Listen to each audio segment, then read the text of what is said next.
Which Side Podcast is a proud member of the Which Side Media Collective. This week's episode is brought to you by the Which Side Media Collective. Right now, all of our shirts are $5 off if you use the coupon code SHIRT5. So just go to whichsidecollective.org and get some shirts. While you're there, we have a shirt that is on pre-order. You can get it for $15 before it goes up to $20. Check it out. It's a vegan Vespa-inspired design. And if you don't see a shirt you like, I want the vegan with the AK-47. So check it out. If you don't want it, buy one for me. That'd be sweet. Totally sweet. Whichsidecollective.org.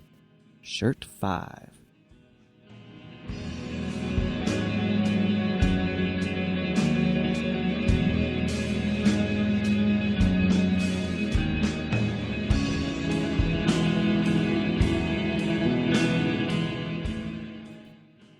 This is episode 171.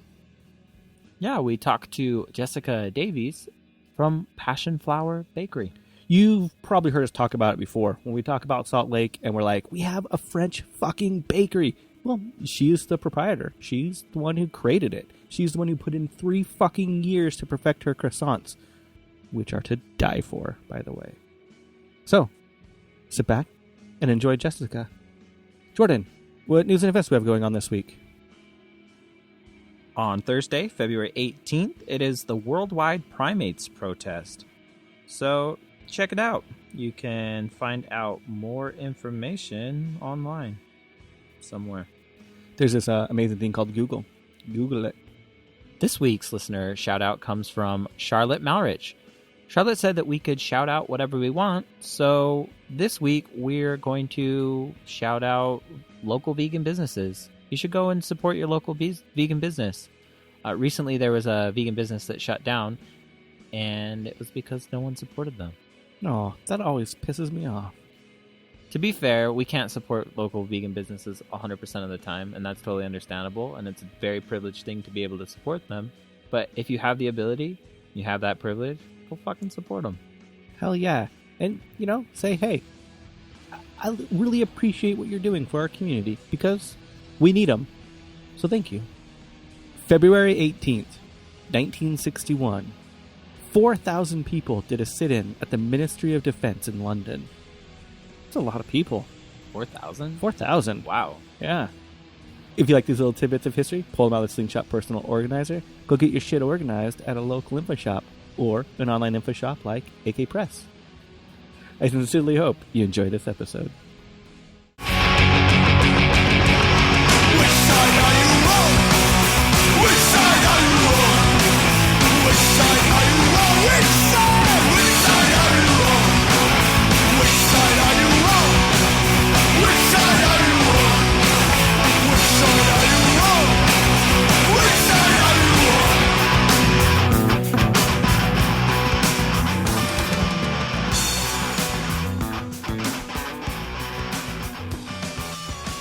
So, how's your day going?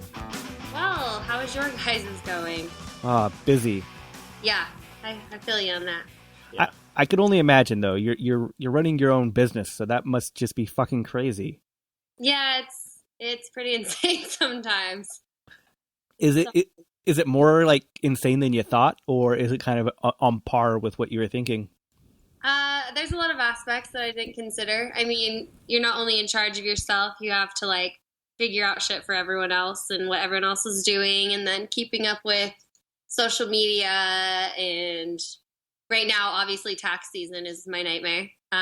Yeah. So anyway, it's a lot more than I thought it would be, but I'm hanging in there. When you say keeping up with social media, being like a local small business, how much do you really have to play into social media stuff? Quite a bit. I mean, I've noticed a significant, whenever we're slow, if I post, we see a huge turnover from it. So, I mean, we have people come in all the time that were like, I was just passing by and I saw you guys post something, so I thought I should stop in. So, it seems to be pretty beneficial. And is that usually just different new items that you have, or? Yeah, no, I mean, we post we try to make sure we mix it up a lot, but for the most part, like we have like our core stuff that sells really well, and then like we kind of like add seasonal things to like mix it up a bit every month. But yeah, it's I don't know what it is. I think it's just kind of like a reminder when people are like scrolling through their feed and they just see something that looks good and they're in the area, they can just swing by real quick. So that makes sense. Yeah. I don't get social media anymore. I think I'm like right at that age where I'm old enough to understand all the technology, but kind of like, fuck all you youngsters. No, it's funny that you say that. It's always super hard for me to figure out how to like compose like a caption, because you have to be perceived as like, I mean, not saying I'm not upbeat by any means, but like some of our captions on Instagram, they like take me like 20 minutes to compose a single sentence just because I can't even figure out what to say. I mean, if all my friends are like, oh, like that doesn't sound anything like you. And I'm like, yeah. Like alter ego when I post, I feel. Like, you have to be hypercritical about every little like syllable that you do. No, you do. And you have to be careful with what you post. Like the other day, I was trying to get like more personable as what I heard that I need to start doing on there. And so like not just posting products, but like posting personal things, I guess. So I posted a photo, like when I posted my wedding photo and like talking about wedding cakes, like tying it into the business or whatever. And it's funny because like you have to think about everything you do. And I have a tattoo with a mermaid and her boobs are showing. So I was like, I wonder how many followers I may lose because of this. But I mean, I don't know. I mean, it's funny because the only photos I could find were all of like my left side, which has that tattoo. And I'm like, well, I'm just going to post it. And people can fuck off if they don't like, if they have a problem with mermaid boob showing. That's so bizarre. Well, it's a beautiful photo, by the way. Oh, thank you. Yeah. But yeah, I didn't even notice a mermaid, so. Yeah, see? I mean, but like that's the thing is like I have to overanalyze like everything I say. I'm like, will this offend people? But like on that one, I mean, honestly, I really don't care. Because that's a body part shouldn't like offend someone. Yeah. What I find super weird about the whole idea of social media now with the new culture is that everyone wants that one-on-one personal intimate with who they're having commerce with. It's not just we offer a service, we're cool, we're ethical, and let's move on. It's like you have to know everything and like have a personal connection with everyone. Yeah, I mean, I try to make sure I respond to everyone's questions that they ask. And I mean, that's like why I'm trying to move in the direction of like not only posting product, because people after a while will just scroll past it, or whatever. So I've been trying to like mix it up by like adding like photos of my pets or like, I mean, because everyone loves pets, right? Or like animals in general. And then I've also been like posting like my wedding photo and stuff. It's really hard for me though, because it's hard to like differentiate that like professional from personal, Mm-hmm. I mean, I do have people, I mean, I do enjoy all of our customers by all means, but I don't know. It seems weird to me because I'm a really private person. So like posting stuff about me is like something that's not normally what I would do. But I mean, you have to do it, right? It's in the name of the business, I guess. Yeah. I mean, we get that too a lot where people, will run into and they know way more about my life than it seems normal. I'm like, oh, that's because you listen every single week. But yeah.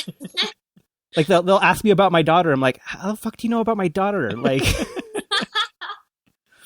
no, I get that. So what really drove you to start Passionflower?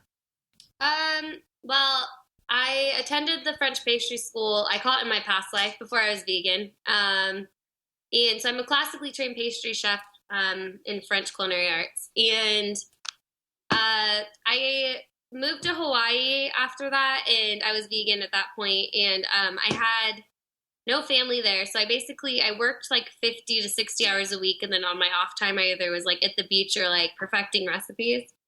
So, I mean, and then I did that and I got back to Salt Lake. We moved back and I was applying at places, but I wasn't really like fully into it. Like I kind of like didn't want to work somewhere where like my morals as like, as like an ethical vegan. I didn't feel like working in places where I had to deal with, dairy and eggs and other things of that nature. And so I I had the thought of opening a vegan French bakery because there's nothing like that in the U.S. And my sister was starting a business at the time, and she was like, they tell you if you get an idea, you should just follow through. Otherwise, you'll never do it. And so I just kind of dove in. Obviously, I didn't know what I was diving into, but I mean, I'm glad that I did it in the end.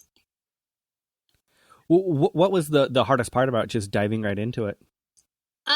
Well, I had to get a loan, and so I'm young. I'm only 24, so I don't have like a ton of personal credit, and to get like an SBA loan was kind of a hassle, but it's kind of cool because they offer, like, if you're a female entrepreneur, they offer you in like a special thing because they want to encourage more females to open up businesses.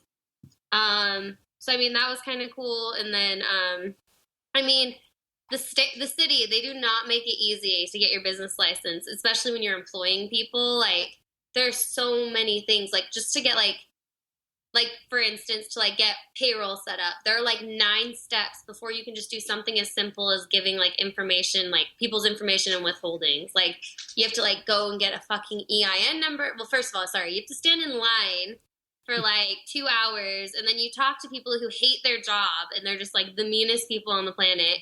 And then, you know, it's just like, there's just a lot of loops and like that you have to jump through. And it's like, it sort of felt like at some points, like, there was like no start and no beginning. Like, it was just like a circle, you know? I mean, like, for say, to get the health inspector in, you had to have like your building permits, but in order to get your building permits, you had to have approval from the health department. And I was like, how does this fucking work?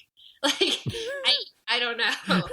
So anyway, I mean, and it's all challenging. I mean, learning, it's definitely different. I mean, I've had managerial experience before, but I've never like been an owner where you can actually do something about stuff, you know, and you have like a larger say. So, I mean, it's been really interesting. Like, I mean, as far as like learning how to deal with different problems, different customers, different employees. I mean, I'm very fortunate. All the employees that I hired are really great people. But I mean, it's just kind of, that's difficult. And then like, I don't know. I wasn't thinking about how I'm having to answer emails. I'm having to keep our website updated. I'm having to like run social media. I'm having to, I'm a baker full time. So I'm in the back for 14 hours a day, baking. And then I have to like, you know, like obviously I like to have like a relationship with the customer. So I like to work 1 day a week up front. And so it's kind of like balancing all that. And then on top of like trying to like have a social life. Well, that hasn't been working, but I'm going to try eventually. I mean, eventually I would like to be able to stay up past like 9 o'clock, but, I mean, it's a lot to take on, but I have decided that the struggles of my 20s will pay off in my 30s. So, I mean, I'll sacrifice it, I guess.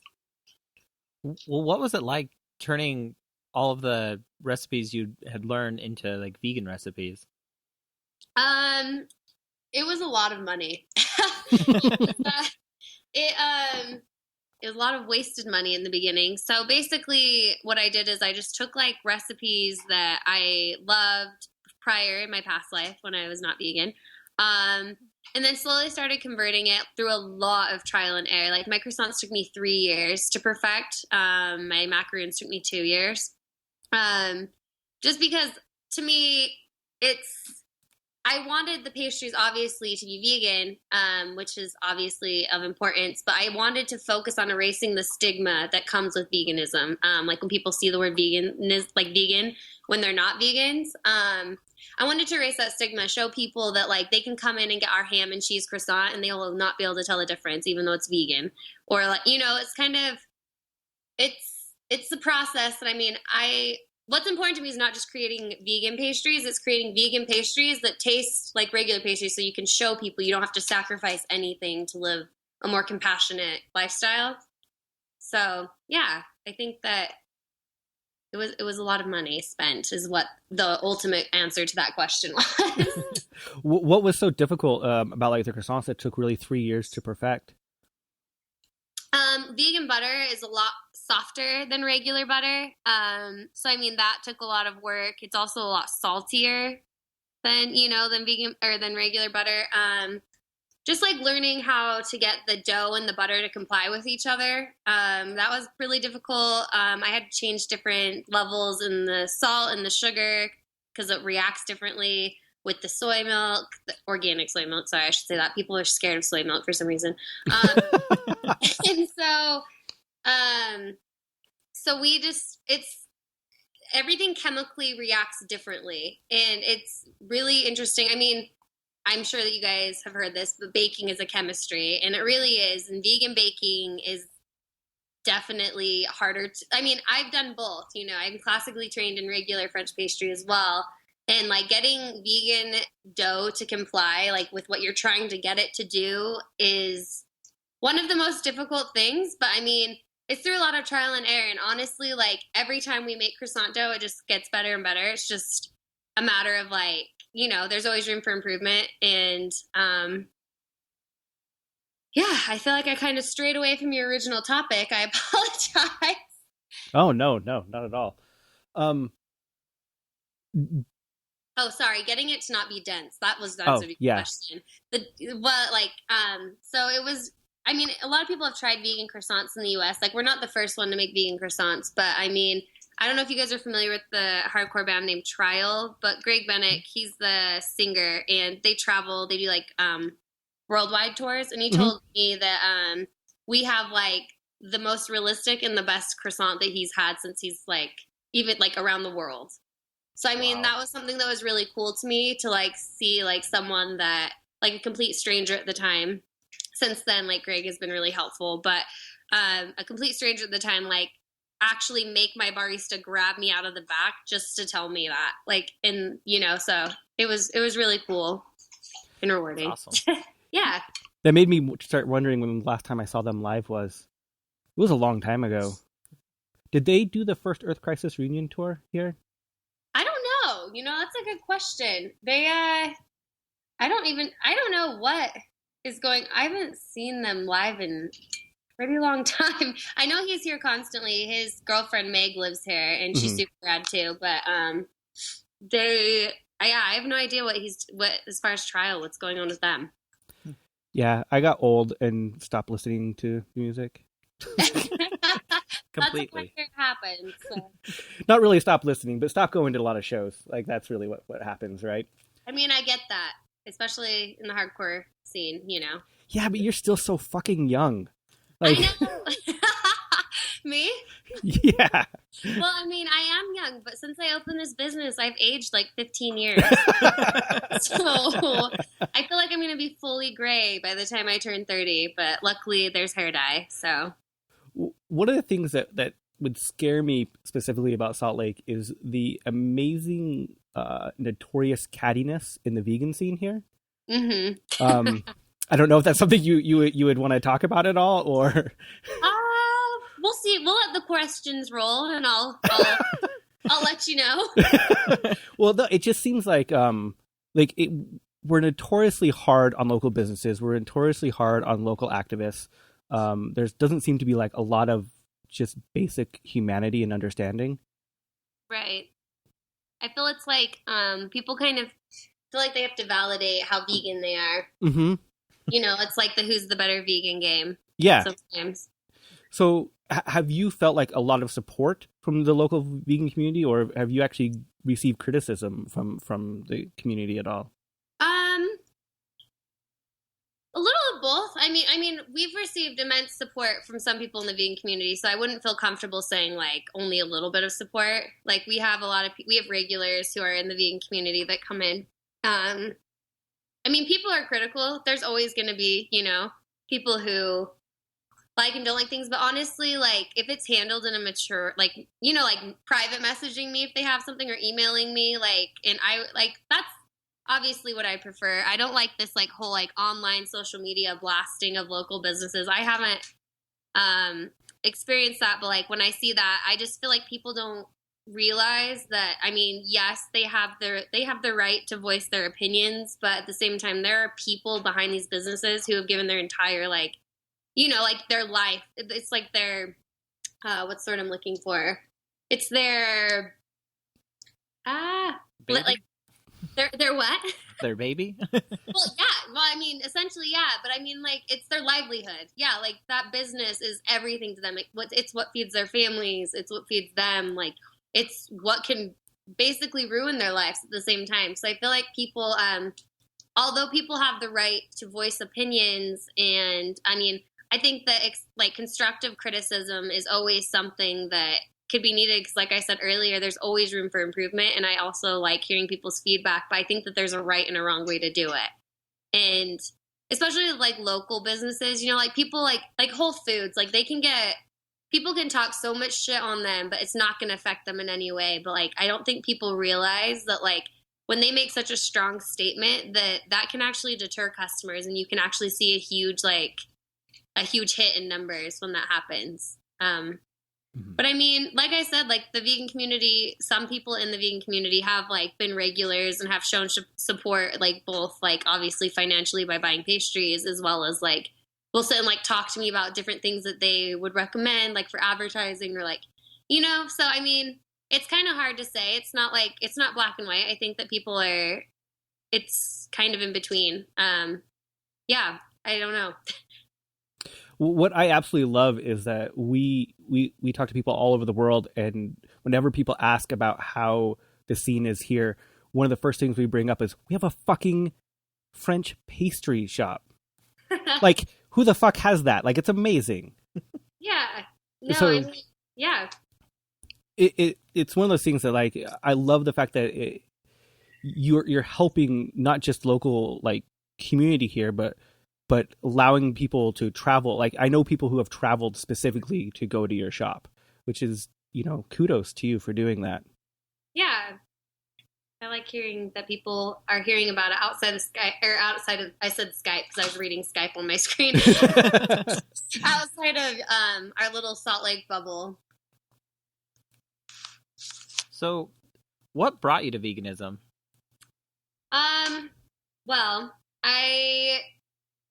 in high school, I decided to, I was on a health kick side of it.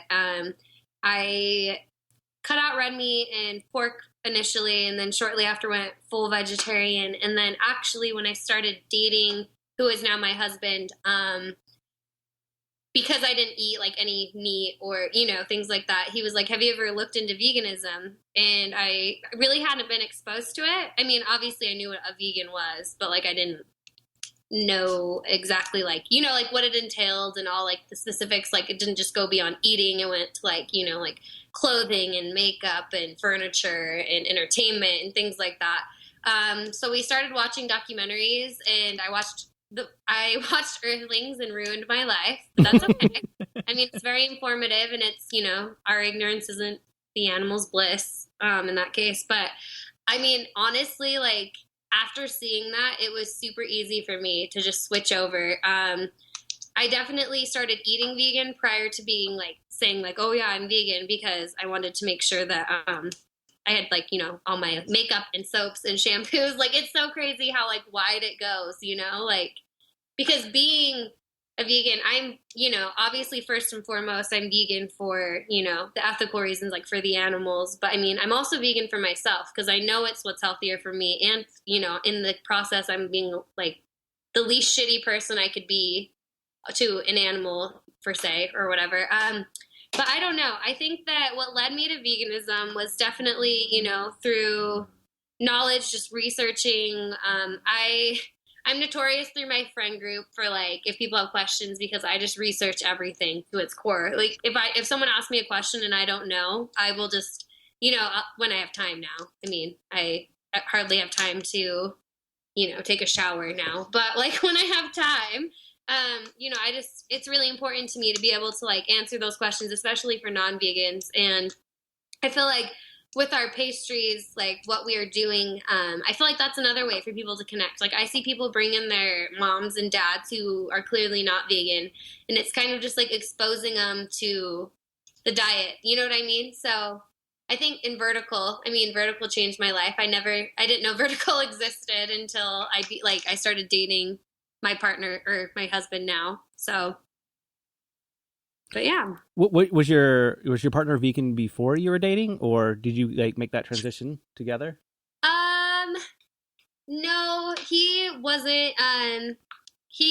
What's funny about that is he's the one that encouraged me to go vegan. He was not vegan at the time. He had been vegan in high school, and he wasn't really doing it the correct way, so he got really skinny, I guess you could say. He's like 5'9", and he like weighed 105 pounds. Yeah, so he actually ate meat and stuff when we first started dating, and I was just a vegetarian. But then after I became a vegan, I kind of like started giving him a hard time, which I feel bad about, but honestly I don't at the same time. Anyway, so now he's made the full like switch over to he's a vegetarian, and he still consumes dairy, but like he has cut out mass amounts. Like it used to be the point where he would, drink a gallon a day, honestly, because he's trying to gain weight. He's like into lifting and stuff. So but he's cut back a lot, and he's been drinking more like organic soy milk and stuff, which, I mean, obviously he switched to like vegan protein powder. So what I'm hoping is that if I don't say anything, he'll make the conscious choice to switch himself. Just like kind of like be like, oh yeah, I noticed. That's really cool that you're eating like you're eating vegan more often. And then hopefully I'm hoping that he switches over. But I mean, I guess I can't make his choices for him. I need to learn what he was doing to be vegan the wrong way and lose weight. Well, it's funny you say that though, because I mean, his partner at the time, they would eat the same things. They lived together, and she gained weight and he lost weight. So I think that he just has like some sort of freak metabolism. I mean, I know that he does. We always talk about it, but like, it's interesting. I mean, I feel like vegans are always perceived as like these like skinny people, but there are definitely, junk food vegans exist. I mean, we come in many shapes and sizes and colors. Yes. Exactly. Yeah, that was one of the things that was hard for me. I went vegan at such a young age that like going up into my later teens, in my early 20s, I was just like, I'm vegan, I'll be healthy forever. And then I got to my late 20s, I'm like, oh no, that's not how it works. No, that's not how it works. It's a hard lesson to learn. Especially now that you can just overdo it with so many vegan junk food items that didn't exist back then. Oh my God, I know. Or just vegan alternatives in general. I know. I was actually talking to my husband. He tattoos with Troy Trujillo. Mm-hmm. And I was talking to Troy one time, and he was telling me about how like the milk alternatives back like when he first became vegan were just awful. Like all they had were like rice milk, and it was like super grainy and like, so I mean, I am grateful for the sacrifice that you older vegans made so that us younger vegans can have all the we can reap the benefits now of it. So I still say the worst of the worst is mayonnaise and all vegan cheeses prior to 4 or 5 years ago. Yeah, I have heard that. I mean, I've been vegan since chow came out, and that's like the revolutionary cheese, I feel. But yeah. I mean, it's bizarre. I can eat it raw. That was like my one thing when I went. I mean, it wasn't hard because all you have to do is like watch documentaries and research the dairy industry. It was very easy for me to cut out everything like all at once when I went vegan. Sorry, but like the cheese thing I used to like eat, and it makes me grossed out now that I know like what's behind, not just like health-wise, but like the animal aspect-wise in the dairy industry. And I can't imagine eating Dea like I used to eat cheese. So I'm really grateful for chow because I can do that, and it's really good. My daughter now calls anytime she eats Dea, she goes, I'm going to get diarrhea. That's great. I think a lot of vegans can relate to that. Yeah, I actually saw that on SLC Vegan, so... That might have been my daughter. But, sorry. You're fine. What was your family's reaction to you going vegan? Funny you ask. So when I went vegan, my dad had a really hard time with it. I got my sweet tooth from my dad, so he's the reason why, like, I went to pastries. Not he's the reason, but, like, we both loved pastries, and we bonded over, like, making pastries, and like we would make caramels and stuff together for holidays. And So when I went to pastry school, obviously he was super excited. But then when I became a vegan, he wasn't so excited. And then my family, they're a huge seafood family. And I recall like my dad, when I first went vegetarian, like in high school, and him asking me, he would buy like lobster or whatever and be like, we have extra, you want some? Like trying to tempt me. I'm like, no, I'm okay. So like he wasn't, I don't want to say they weren't supportive, because my parents are very supportive, and I definitely wouldn't have been able to do Passionflower without them. Like my dad laid all of the tile and my mom painted all of the walls, and like they helped me pay for some of the construction, and they're like, they're the biggest supporters I could ever have. But like, so I don't want to say they weren't supportive, but like, I definitely think that my dad thought that me being vegan was a little bit extreme. But, so when I started having him try these pastries, these recipes that I was perfecting, I always tell everyone at the bakery now, like the ultimate vegan skeptic is like, I call it like, I was like, these pastries are all dad approved, because he loves all of them. Like, and, ironically, there's this local business that's down the street from us, and, the two owners come in, and it's not a vegan establishment by any means. Their business isn't. They come in and get our ham and cheese croissant, the vegan one. And the lady was telling me, she was like, this is great. I could eat 10 of these. And she's like, these are better than non-vegan options in Salt Lake, in my opinion, of croissants.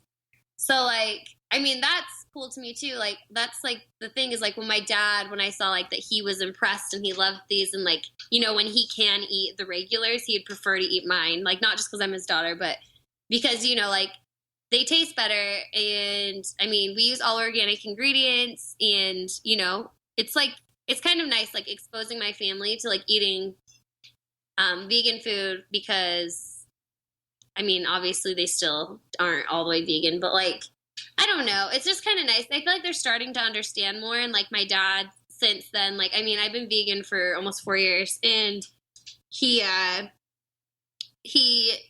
went from being not condoning, I guess I'll say, of the diet to like actually asking me if we can go eat at a vegan establishment once a week.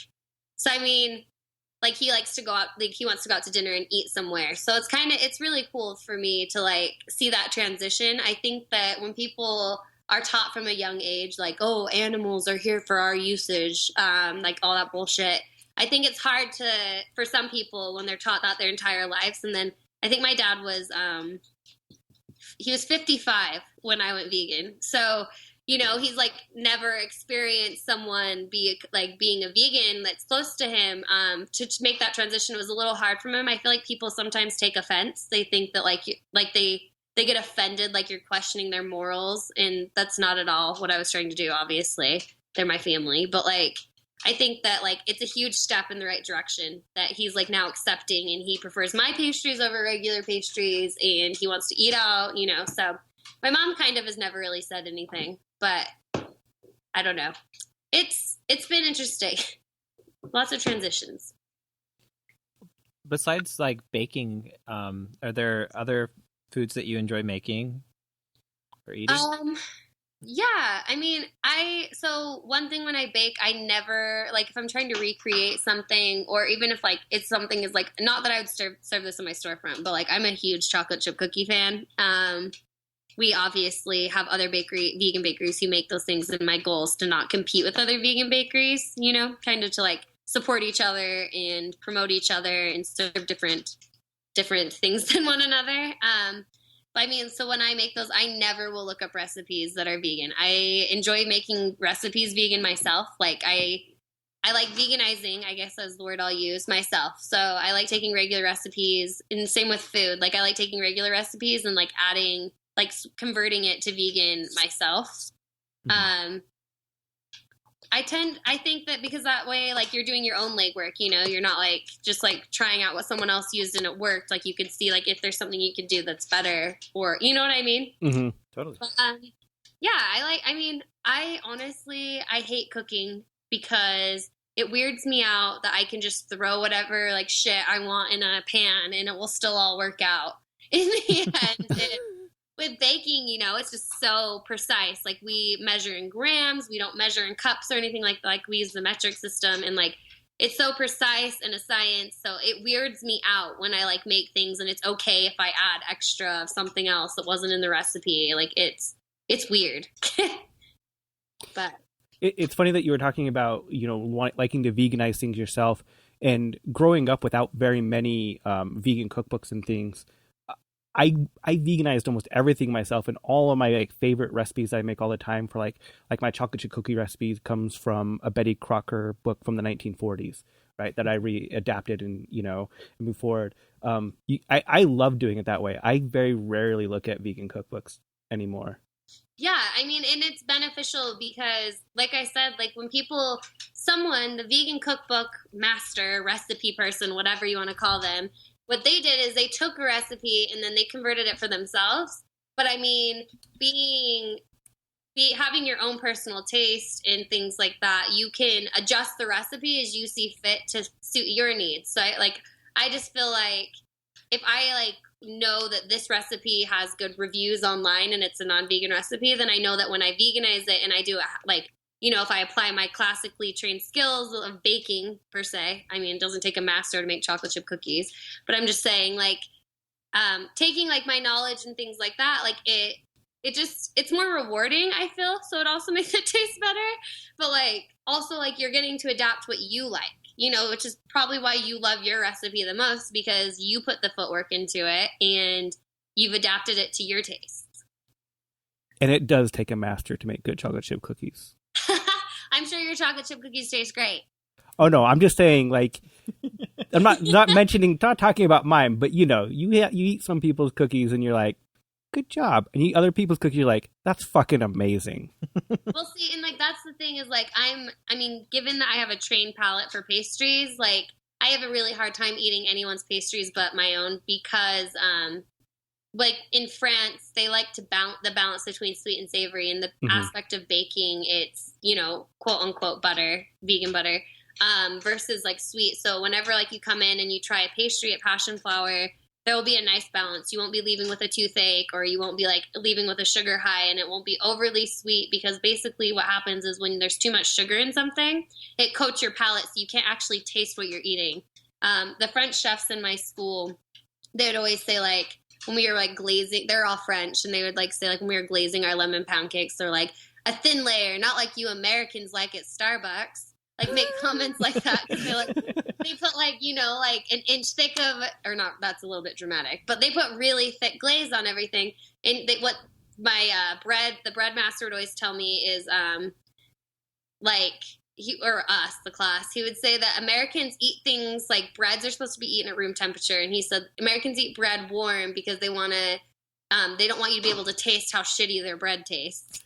Or instead, they always say Americans over sweeten things because they don't want you to taste the lack of flavor that is in their pastry or in their, so I mean, I said, I enjoy chocolate chip cookies so much. And but it definitely can be done wrong. Sometimes, I don't know. I feel like everyone has a preference. My husband likes his cookies, borderline almost burnt, hard. And that's disgusting, but that's okay. Everyone has their preference. But I mean, but I feel making sure that there's a balance between sweet and savory, like I said, savory being vegan buttery, is very important. So all of our pastries are very much so in that way. Nothing will be over sweetened, nothing will be under sweetened. And we just try to develop this perfect balance between the two. Which is also another reason why the recipe took so long, getting that perfect balance, especially the croissant almondas, which is our best seller, the almond croissant. That was a pain in the ass to get down with that, because it's just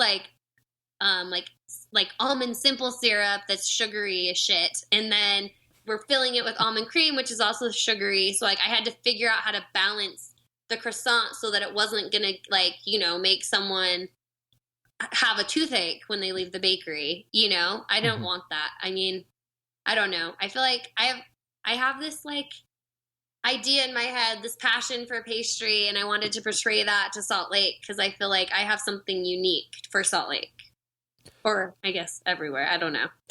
What are some of the mistakes that you see at home bakers make all the time baking vegan? I mean, baking vegan? Yeah. I think honestly, I understand there are healthy vegans out there. I mean, I would definitely classify myself as a healthy vegan. Like, I am like your stereotypical scrawny vegan, even though I own a pastry shop, which is funny. But like, I feel like when you're going to make a dessert, just make it a fucking dessert. Like, what's with all this like healthy, weird, like substitute bullshit? Like, it makes no sense to me. Like, I one time had this thing that was sweetened with bananas, and like, as I love bananas, that doesn't work. Like if you're gonna eat a sweet, eat a fucking sweet. You know what I mean? And like, I know there's this need for like being healthy, and like I said, like in my, like I always try to like eat like twice the amount of raw veggies per cooked thing that we make for dinner or whatever. So I always try to like ration that, but I definitely, when I want something sweet, I'll eat it. So that's just personal experience. Like I think that if you're going to eat something sweet, actually eat something that's sweet. But I mean, as far as just baking in general, like, I've seen people measuring flour wrong. I've seen, and that's like something that people always find really interesting is like measuring flour is like when you're using a cup, like you're not supposed to scoop it out. And people don't know that. Because it packs the flour, which will lead to a more chewy product because there'll be too much gluten. So I mean, it's hard to say of a specific thing, but yeah, the sweet thing for sure. Just eat junk food sometimes. It's going to be all right. And that kind of goes back to why I also veganize my own recipes. It's, you look at some of those recipes in those cookbooks and you have to go to the store and buy 30 things that you don't have in your pantry because you don't have... Right. Whatever the case it might be, like chia seed powder or something. Some weird shit. Yeah. No. Or like xanthan gum. Like obviously we have it at the bakery because we bake with it, but like a random person, I don't know why they would have xanthan gum in their pantry. I don't know. People are interesting. Yeah, I mean, the only people I know that would actually have it are the gluten-free people. Yeah, right. But even then, I don't know. I'm not hating on gluten-free, just saying. I started stocking it after the whole aquafaba craze. Oh, yeah. Do you use it in your aquafaba? We don't use aquafaba, actually. So, like in anything, but we use it in our gluten-free products. It's an essential thing because it basically takes over what the gluten would be doing, But yeah, no, I'm definitely not hating on gluten-free. If you can be a vegan and be gluten-free, like, good for fucking you. That's insane to me, and that's awesome. Like, that's, you know what I mean? Like, it's just restricting yourself further. I mean, I guess I wouldn't say veganism is, like, restricting yourself, but, like, going to places where they have, like, where you can eat with, like, your family that's not vegan and, like, trying to find something that's vegan and gluten-free, like, that must be very hard. And so that's great. I'm proud of those people because that would be very difficult. So, what's some of the most rewarding things that have happened for you since opening Passionflower? Rewarding. I've developed a lot of great friendships with my employees, people I probably would have normally not, been friends with in like the outside world. Not like saying that they're not awesome. They're great people. It's just that I'm a very extroverted person, and somehow I seem to hire all introverted people, which is perfect because it like mellows me out a little bit. Like I've noticed like parts of myself, like they were curious, my barista and my baker. And I think you guys know Danny. Yeah. But yeah. So Danny and Corey, my barista and baker, they had me take the Myers-Briggs thing or whatever. Mm-hmm. And it was like, said that I was like 92% extrovert. And they both started laughing. They're like, we knew it. Like, like that's so bizarre. But like, because I guess that's very extroverted. I don't know. But I mean, they're all really introverted. And so like, I've like found myself since I started working with them, like it mellows me out a lot. And, which is good, cause I need it. And then also like, I found like myself like wanting to be more introverted in senses of like, when I'm off, I don't want to hang out with anyone. I kind of just want to like be by myself and have time to process. But I mean, So as far as rewarding, I mean, I'm very grateful for like my friendship with Danny. Like Danny is my absolute like lifesaver. She's the rock of Passionflower. Like she makes it so I can take a day off, you know? So as far as like, and I can take a day off and I don't have to worry about the bakery burning down or anything like that. Like Danny is great. And I mean, all my baristas are amazing too. Seeing people, like hearing about how people from out of state heard about us from people that also live out of state and are coming just for that. And like people who take a detour through Salt Lake when moving to Chicago, this couple, they said like they went through Utah just so that they could come to Passionflower and like, you know what I mean? Like, and I love that. And I think that what's something that's really rewarding to me, on a personal level, is seeing people like my family or seeing people like customers bringing in their families that aren't vegan and, you know, exposing them to this diet because it's my own form of activism, you know, like showing non-vegans that like our pastries are just as good, you know, it's very self-rewarding, especially with all the time, energy, tears, anger, swear words, everything that's gone into these recipes, you know, it just pays off when I see that people are enjoying it with their families who are omnivores, you know? And then as well as the vegans, like we have vegans all the time that come in and are like, I have been vegan for like 20 years and I have not had a croissant ever, you know, like, and it's like, it's a great feeling, to be able to provide that for people, you know? So, yeah. I had never had a macaroon until I had your macaroons, so See, that's it. See, the macaroon fad, like that's a huge thing and vegans want to be a part of it, okay?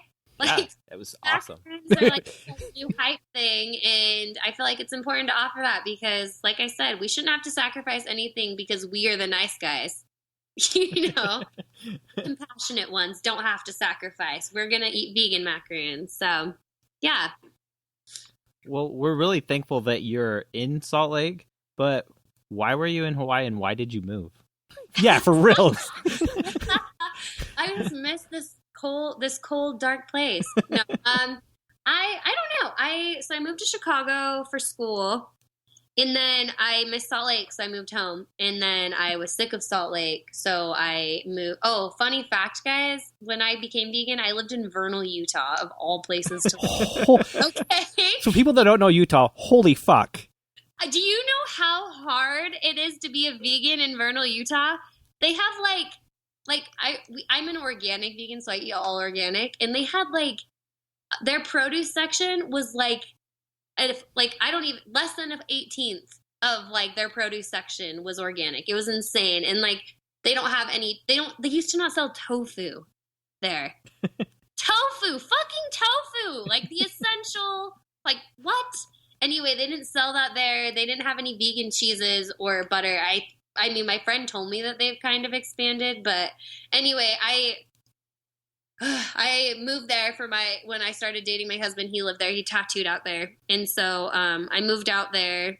He was my boyfriend at the time, not husband. Sorry. Anyway, I moved out there for him. And from there, we decided to move to Hawaii because we had nothing holding us here. We don't have kids or anything like that. So it's easy is what I'm trying to get at. We moved back because number one, you don't get to live in Hawaii. You get to work in Hawaii. We had a 500 square foot apartment. We shared it with our 2 dogs and we paid $14.25 a month. That didn't include utilities or parking. So I mean, it was just so expensive and everything's imported. It's actually, there's the Dole Plantation on Oahu and it actually costs more to buy a pineapple on Oahu than it does to buy it here.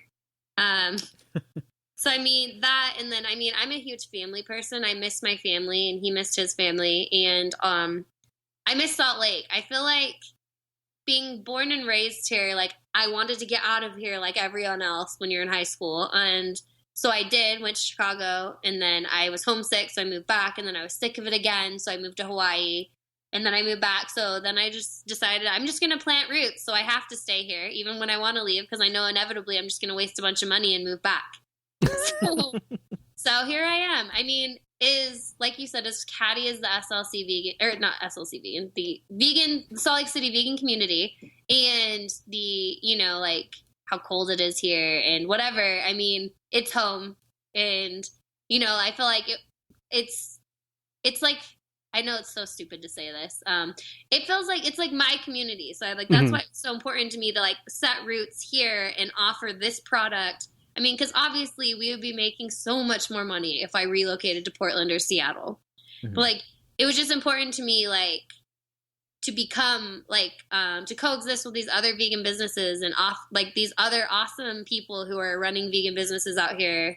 To like offer this to my community. And like I said, like Salt Lake City is a great place. And I think that like adding to the mix was something that I really wanted to do, like adding something new. And like I said, I don't offer anything else that other people offer just because I don't feel like competing with one another is the way to go. I think that we should be promoting each other and helping each other, kind of like, I don't know, coexisting with one another. And so I don't know.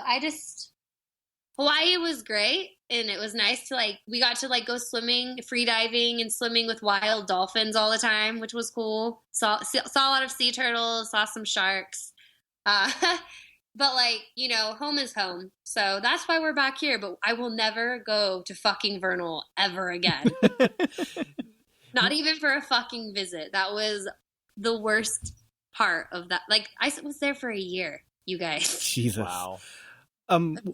Living here for so long and leaving a couple times, it's weird. It's almost like the mountains have a call. Like they just feel so right after being here for so long, Definitely. I feel it's one of those weird things, like, because I don't know. I don't know if you're religious or not. I'm 100% totally not. And it's being weird living in such a very strong conservative area, but then having such huge thriving subcultures at the same time. It really does have like this really good pull, I think, for people. No, it really does. And no, I am not, if you're referring, I know I'm not Mormon or religious in any way, shape, or form. But I mean, not that there's anything wrong with that by any means. I disagree with that, but that's okay. I'm just trying to be professional, okay? Oh, fuck that. No. No, I mean, obviously, being born and raised here, I've had the same animosity displayed towards me not being raised in a Mormon household. So, I mean, you know what I mean? And then I am heavily tattooed and I have facial piercings, obviously. And I have boobs on my shoulder, remember? My mermaid tattoo.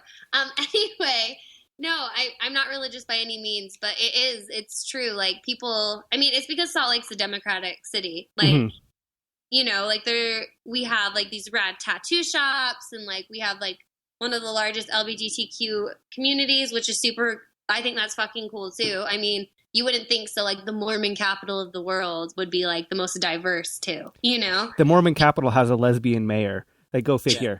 True. See, It's perfect. Like, I mean, I love Salt Lake, and I mean, obviously, I wouldn't want to live in like a Republican conservative part of Utah, but like Salt Lake, I don't know. I like being here, and I like the people here for the most part.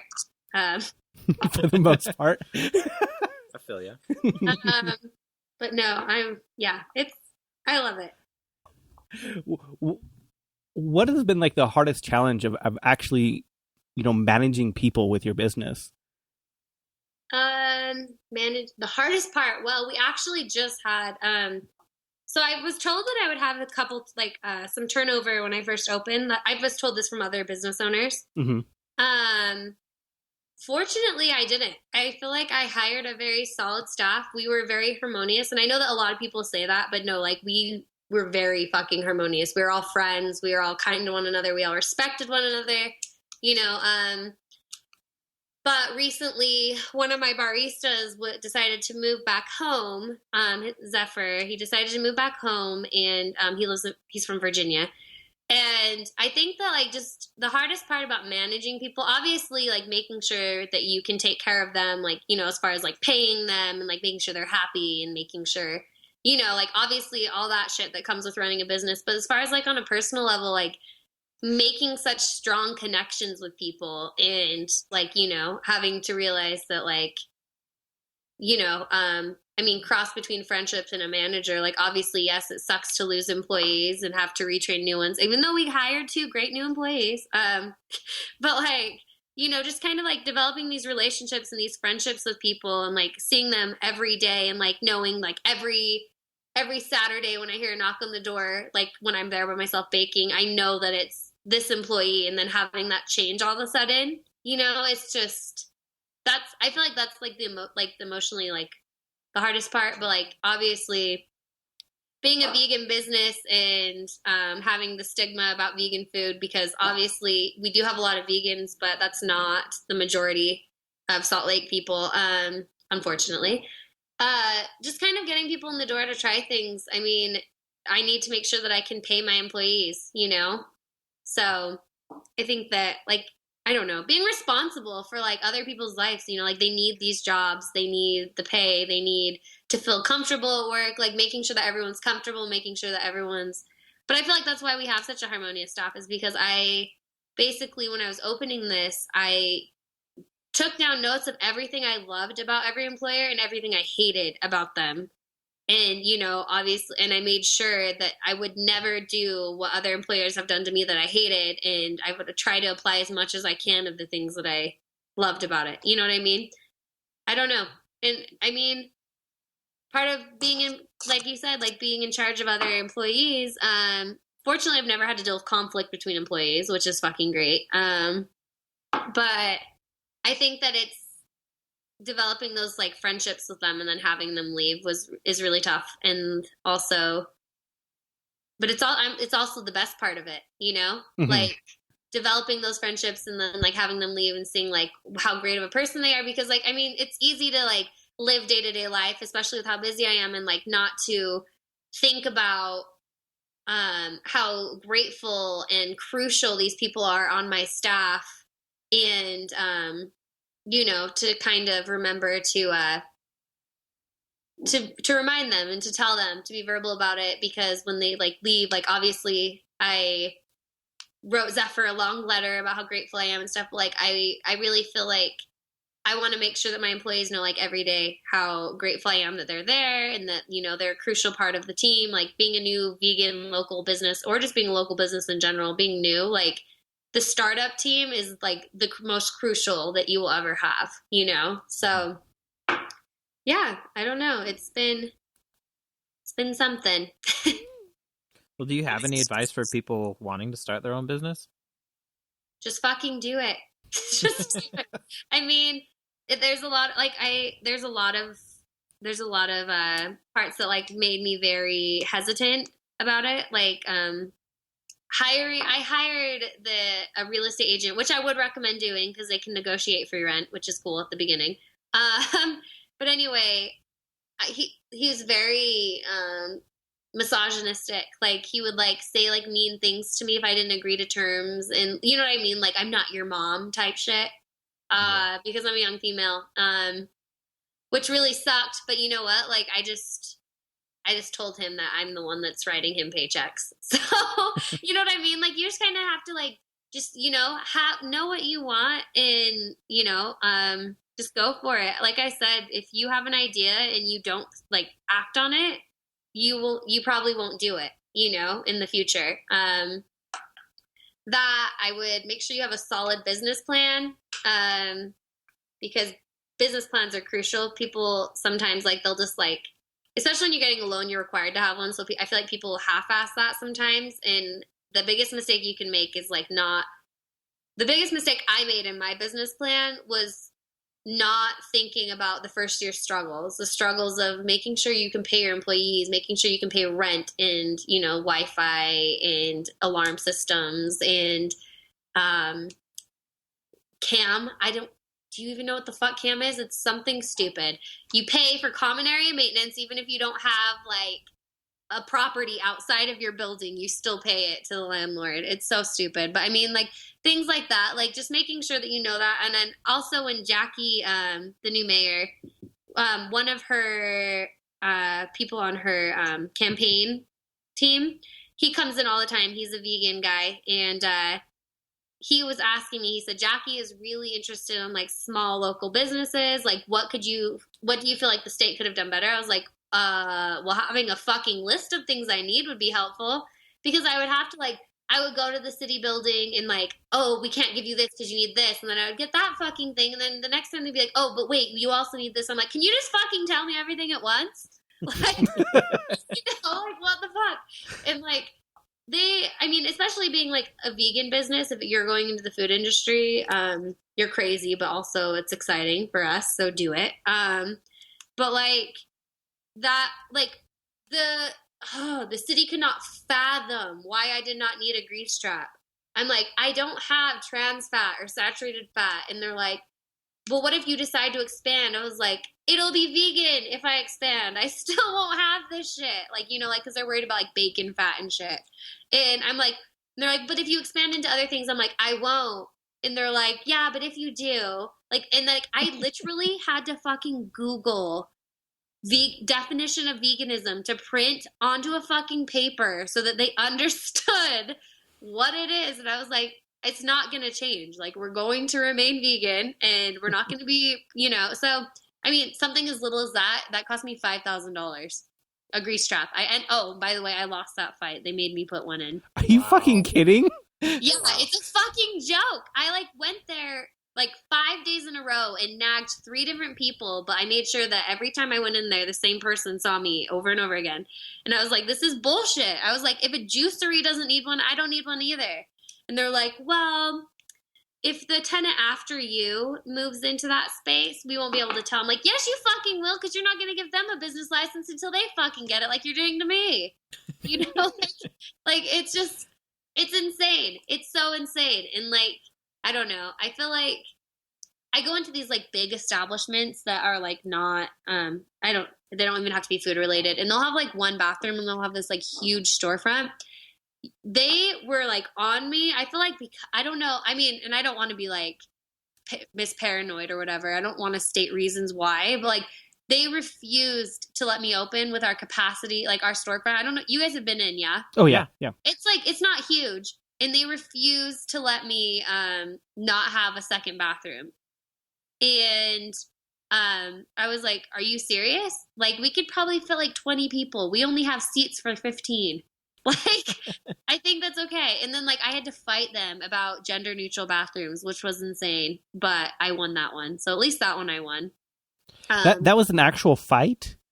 I mean, it wasn't, I don't want to call it a fight, but like they were like, well, you need to have a sign that has the gender and a handicapped accessible like symbol. And I was like, well, how about I just have a gender neutral bathroom and they can assume that I'm handicapped accessible because that's the law. Like, you know what I mean? Like, it's so dumb. Like, I don't, like, it is important to me. Like, I don't like, especially people like, being a vegan, like you attract this community of more open-minded individuals, and you do have gender-neutral people that come in. Mm-hmm. I'm not going to make them pick which fucking bathroom to go into. Like that's stupid. So like I was just like, I'm just going to have a sign that says restrooms, and I think everyone can assume that it's a restroom that they can go into. Like, I mean, and what's crazy about that is like it's not like it's like a stalled restroom where like there's urinals and you know what I mean? Like it's a one person fucking bathroom. Like it's really, and oh, by the way, there's never 2 people at once using the bathroom. So that second bathroom was completely bullshit. Just so anyway. Well, if we go in there together, I'll make sure to use both of them at once. Yeah, something, right? But yeah, I mean, just making sure, like, I would be more than happy to talk to people if they want to open a business, but like, just making sure you have all, this is such a weird saying, your ducks in a row or whatever, like your business plan, your plan of action if your business plan doesn't fucking work, because who knows, and you're just be ready to fucking fight with people, especially the city buildings, like if it's not one thing, it's another. There was what was it? I had to have one of the inspectors, because there are like 8 inspectors. There's like one that's ADA inspector. There's one that's like, obviously you have to have the fire marshal and the health department, which is fine. But like they have like the electrical person from the city has to come. and the lighting person from the city has to come, and like, you know what I mean? It's just like a bunch of crazy, like they're constantly like, I don't know, like 80 different people that do like a job that one person could do at one time. But they actually had to come back because my toilet seat handle was on the wrong side, and I had to buy a new toilet. There's a wrong side? Yeah, it has to be facing away from the wall. So it has to be like in the open area because people can't reach. I don't know, honestly. I had to buy a new toilet because of that. It was so ridiculous. For that second bathroom, might I tell you. The second bathroom was awful. And what's crazy about this whole thing is that in that space before I was there, it was another fucking bakery. They didn't have a grease trap. They didn't have a second bathroom. Like, what the fuck? Wow. Yeah, and they weren't ADA compliant either. They didn't have, like, and that's what also sucks is, like, I understand, like, we need to be compliant for people who are in wheelchairs, you know, like, that's very important. But it was so crazy to me that they're, like, having, like, you know, like, your counters have to be ADA compliant, and then you have, like, the handrails have to be compliant, and you also have to have a ramp to get into the building. Mm-hmm. But guess what? My building it's grandfathered in because my building for some reason was built up super high, like it's tall. So I can't have, like, it has to have a certain amount of, like, incline per inch, and it can't exceed it because they don't want, like, you know, the wheelchairs to, like, roll away and, like, people not be able to stop them. But I can't have an ADA compliant to come in the door because it would wheel them into the driveway. So, you know what I mean? Like, it's just so crazy to me that, like, I mean, and like I said, like, I am more than happy to comply with ADA. And it really did suck when they told me that I couldn't have that ramp because it would wheel them into the driveway, and that's not safe, obviously. Mm-hmm. But, like, it's just insane to me, like, all these, like, hoops you have to jump through. But it's worth it. I mean, like I said, I have aged 15 years, and I'm probably about to start graying at age 24.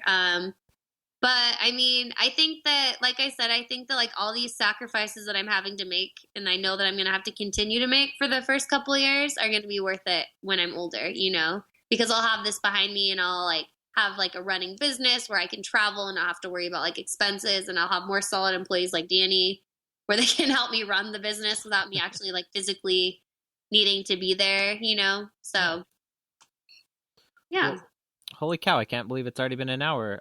What are some ways that people can find out more about Passionflower and contact you guys?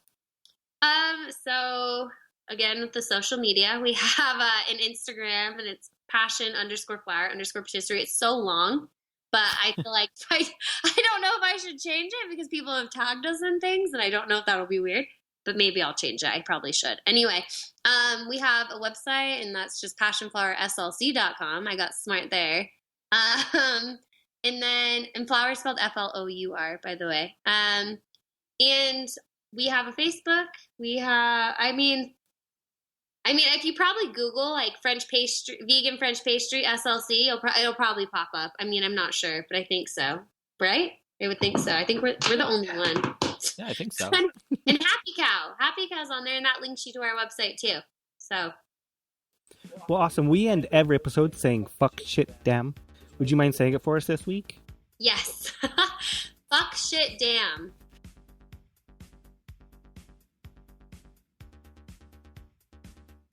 This week you heard Finlandia by Mono. Right now you're listening to Cetus by Zombi. Hey, iTunes. We'd really appreciate it if you went and gave us a review.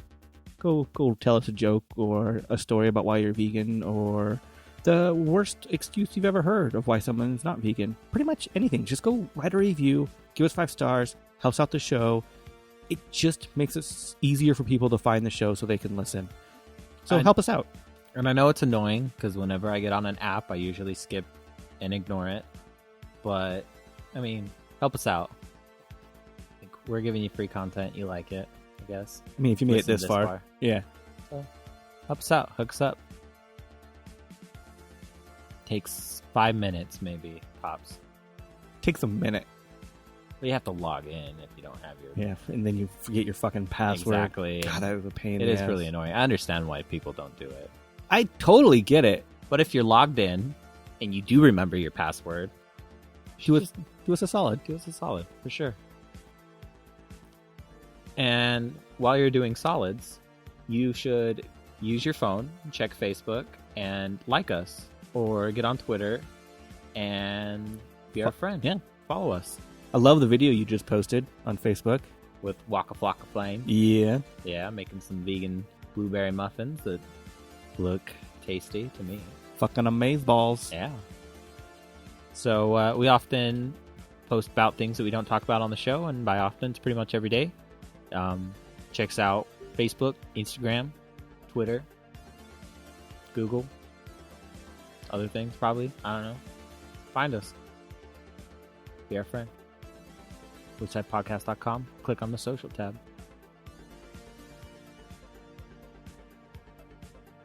This where we Yeah, say fuck shit down. it is definitely where we say it. What do we say? We typically say fuck shit damn. Are we going to keep that, or are we going to change it? Well, I was thinking we should probably go for a PG rating, a wider audience. So maybe say fuck shoot darn. Fuck shoot darn. Fuck shoot darn. Which Side Podcast is hosted and produced by Jordan Halliday and Jeremy Parkin of the Which Side Media Collective, with web design by Jordan Halliday and sound design by Jeremy Parkin. Booking by Mari Halliday. Theme music by Commandantes. Go to whichsidecollective.org to check out the other shows in the collective. As always, fuck shit damn.